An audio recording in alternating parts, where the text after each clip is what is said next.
திருப்பூர் அருகே குடியிருப்புகளுக்கு நடுவே உள்ள சுவற்றை அகற்றுவது தொடர்பாக மனு அளிக்க இருவேறு தரப்பினர் மாவட்ட ஆட்சியர் அலுவலகம் முன் திரண்டதால் பரபரப்பு ஏற்பட்டது. திருப்பூர் மாவட்டம் சேவூர் பகுதியில் விஐபி கார்டன் தேவேந்திரன் நகர் குடியிருப்புகளுக்கு நடுவே சுவர் அமைந்துள்ளது. சாலையை பயன்படுத்த முடியாமல் உள்ள இந்த சுவற்றை தீண்டாமை சுவர் என குறிப்பிட்டு அதை அகற்ற கோரி தேவேந்திரன் நகர் பகுதி மக்கள் கோரிக்கை வைத்து வருகின்றனர். மற்றொரு புறம் இந்த சுவர் மற்றும் தேவேந்திர நகர் பகுதியில் உள்ள பாதை கேசி பழனிசாமி என்பவருக்கு சொந்தமானது என நீதிமன்றத்தில் வழக்கு இருந்து வருகிறது.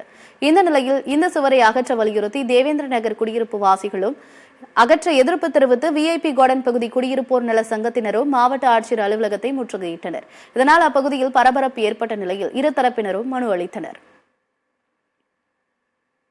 விஐபி நகருக்குள்ள இருக்கிற பஞ்சாயத்து ரோட்ல நடக்கிறதுக்கு நாங்க அனுமதிக்கப்படுறது இல்ல. அது ரோட்டு மறைச்சுதான் சுவர் எழுப்பப்பட்டிருக்குது. அது அதிகாரிகள் எல்லாமே ஆய்வு பண்ணி அது தீண்டாமை சுவர் தான் அப்படின்னு சொல்லிட்டாங்க. செக்ரட்டரி கூட சொன்னாங்க கலெக்டர் சார் பார்த்தாங்க அப்படின்னு. ஆனா கலெக்டர் சார் தேவேந்திர நகர்ல இருந்து ஆய்வு பண்ணல, விஐபி நகர்ல இருந்து தான் ஆய்வு பண்றாரு.